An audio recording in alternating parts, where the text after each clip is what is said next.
Hi! Welcome to Rama Telugu కథలు. ఈరోజు పొడుపు కథ వచ్చేసి ఊరికంతా ఒకటే దుప్పటి. ఈరోజు కథ పేరు శిలక సాక్ష్యం.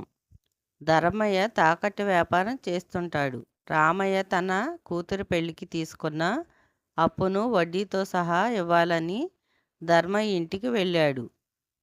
ఆయన ఇప్పుడే పొరుగురు బయలుదేరాడు అని ధర్మయ్య భార్య రామయ్యకి చెప్పింది. ఎద్దుల బండి ఎటువైపు వెళ్ళిందో చూపించింది. ఈరోజు ఇవ్వకుంటే మళ్ళీ వడ్డీ పెరుగుతుందని రామయ్య వేగంగా అటువైపు వెళ్ళాడు. ఎడ్ల బండిని ఆపి, అయ్యా, ఇది మీరు ఇచ్చిన అప్పు, వడ్డీతో సహా ఇస్తున్నాను అన్నాడు.